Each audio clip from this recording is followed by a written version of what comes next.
Saudara, sidang kasus pembunuhan berencana terhadap Brigadir Yosua sampai dengan saat ini terus bergulir dan sejumlah fakta-fakta di persidangan juga mulai terungkap. Nah, saat ini saya sedang bersama salah satu tim penasehat hukum dari terdakwa Ferdy Sambo. Kita akan bertanya soal sejumlah fakta persidangan yang terungkap. Mas Febri, kemarin dalam persidangan obstruction of justice, ini Pak Ferdy Sambo mengatakan bahwa dia merasa berdosa begitu ya karena melibatkan bawahannya dalam kasus ini. Bagaimana penasihat hukum memaknai pernyataan itu? Jadi memang sejak awal, pertama saya sampaikan dulu saya kuasa hukum Bu Putri ya, Putri Chandrawati. Nah terkait dengan pengakuan Pak Ferdy Sambo, memang sejak awal ia sudah ingin mengakui itu.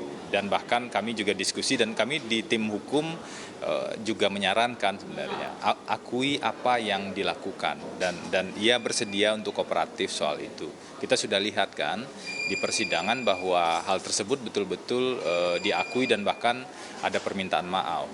Dan kalau kita simak di persidangan sebelumnya bahkan disampaikan saya ambil alih tanggung jawab itu salah saya gitu kan. Dan ia secara kesatria sudah mengakui itu. Sebelumnya juga sebenarnya minta maaf kan pada keluarga korban.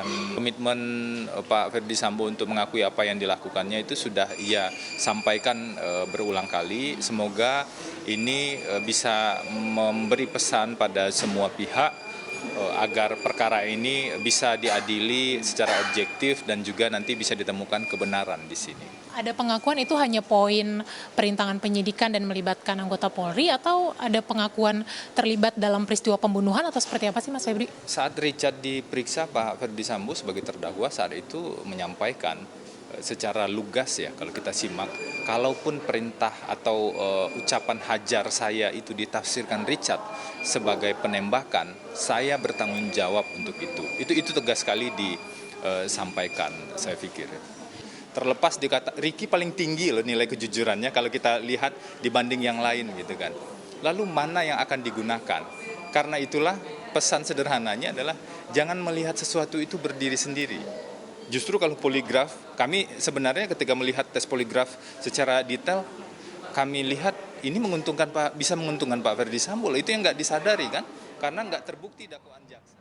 Ya, Mas Heri, tadi itu yang disampaikan ya oleh pengacara Putri Sambo soal siap begitu bertanggung jawab. Bagaimana Anda melihat apa yang disampaikan ini? Dalam kacamata hukum pidana, pengakuan dari seorang terdakwa itu tetap harus dibuktikan, Mbak. Jadi Oke. Meskipun dia mengaku dia salah.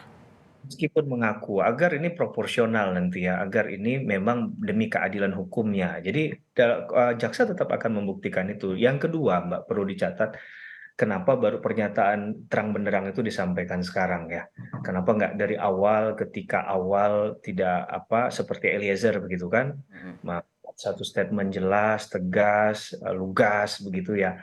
Nah, sekarang ini kalau kita rangkai secara peristiwa hukum di persidangan, itu mungkin sudah banyak yang berbalik arah kan. Kemudian awalnya saksi yang notabene adalah anak buah Pak FS, malu-malu untuk menyampaikan, sekarang sudah berani berkata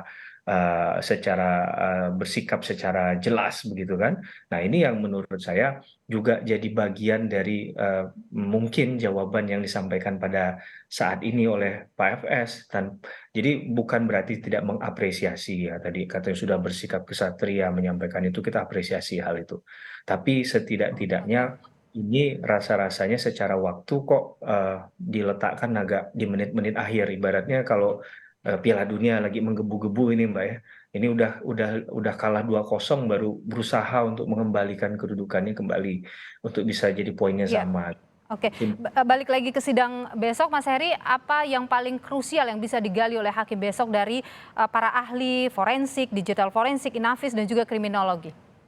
Ya, tentunya hakim akan menyandarkan pada bukti-bukti yang sudah ada ya, barang buktinya terkait dengan cuplikan pernyataan dan juga CCTV yang ada ya Mbak.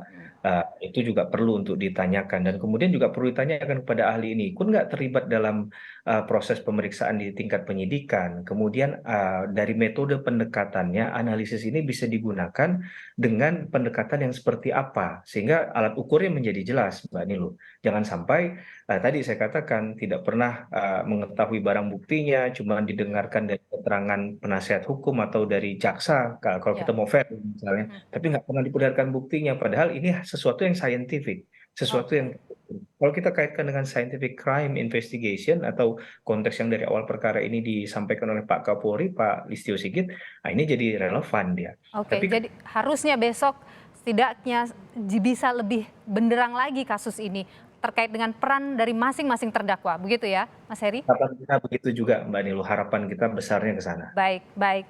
Mas Heri, terima kasih sudah bersama dengan kami di Kompas Petang, pakar hukum pidana. Sehat selalu, Mas Heri.